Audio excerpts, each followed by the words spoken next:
सोचकर शीतला माता धरती पर राजस्थान की डुंगरी गांव में आई और देखा कि इस गांव में उनका मंदिर नहीं है और ना ही उनकी पूजा होती है। माता शीतला गांव की गलियों में घूम रही थी। तभी एक मकान के ऊपर से किसी ने चावल का उबला पानी नीचे फेंक दिया। उबलता पानी शीतला माता के ऊपर गिरा, जिससे कि माता के शरीर में फफोले पड़ गए। शीतला माता के पूरे शरीर में जलन होने लगी। वो गांव में इधर उधर भाग भाग के चिल्लाने लगी, अरे मैं जल गई, मेरा शरीर तप रहा है, कोई मेरी मदद करो। लेकिन उस गांव में किसी ने माता की मदद नहीं की। वहीं अपने घर के बाहर एक कुम्हारन महिला बैठी थी। उस कुम्हारन ने देखा कि वो बूढ़ी माई पहले से ही बहुत जल गई है। उसके पूरे शरीर में तपन है, पूरे शरीर में फफोले पड़ गए हैं। वो तपन को सहन नहीं कर पा रही है। तब उस कुम्हारन ने कहा कि माँ तू यहाँ आकर बैठ जा, मैं तेरे शरीर के ऊपर ठंडा पानी डालती हूँ। कुम्हारन ने उस बूढ़ी माई पर खूब सारा ठंडा पानी डाला और बोली, हे माँ, मेरे घर में रात की बनी हुई रबड़ी रखी है, थोड़ा दही भी है, तू दही राबड़ी खा ले। जब बूढ़ी माई ने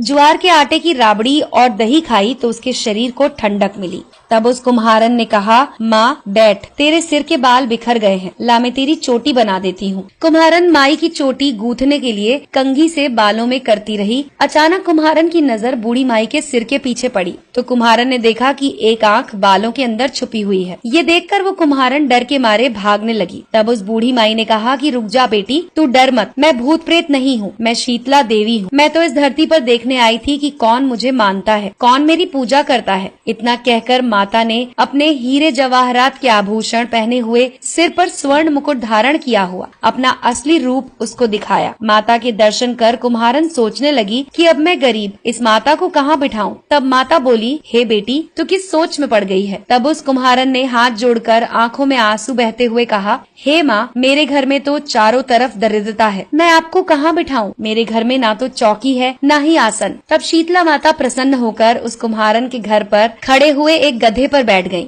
और हाथ में झाड़ू, दूसरे हाथ में डलिया लेकर उस कुम्हारन के घर की दरिद्रता को झाड़कर उस डलिया में भरकर फेंक दिया। उस कुम्हारन से कहा कि बेटी, मैं तेरी सच्ची भक्ति से प्रसन्न हूँ, अब तुझे जो भी चाहिए मुझसे वरदान मांग ले। कुम्हारन ने हाथ जोड़कर कहा कि माता, आप इसी गाँव में स्थापित होकर यहीं रहो और जिस प्रकार आपने मेरे घर की दरिद्रता दूर की है, वैसे ही जो भी होली के बाद सप्तमी को भक्ति भाव से पूजा कर आपको ठंडा जल, दही और बासी ठंडा भोजन कराए, उसके घर की दरिद्रता को साफ करना और उसकी पूजा को जरूर स्वीकार करना। नारी जाति का अखंड सुहाग रखना, उसकी गोद हमेशा भरी रखना। साथ ही जो पुरुष शीतला सप्तमी को नाई के यहाँ बाल ना कटवाए, धोबी को कपड़े ना धुलाए और पुरुष भी आप पर ठंडा जल चढ़ाए, नारियल का फूल चढ़ाए, तो आप उसके धंधे और व्यापार में कभी दरिद्रता न आने देना। तब माता ने तथास्तु कहा और उस कुम्हारन को वरदान दिया और ये कहा कि मेरी पूजा का मुख्य अधिकार इस धरती पर सिर्फ कुम्हार जाति का होगा। उसी दिन से डुंगरी गांव में शीतला माता स्थापित हो गई और उस गांव का नाम हो गया शील की डुंगरी। शील की डुंगरी में शीतला माता का मुख्य मंदिर है। शीतला सप्तमी पर वहाँ बहुत बड़ा मेला लगता है। इस कथा को सुनने के बाद घर की दरिद्रता का नाश होने के लिए शीतला माता से सभी लोग मनोकामना करें और शीतला माता से मनोकामना में मांगे कि आपकी दरिद्रता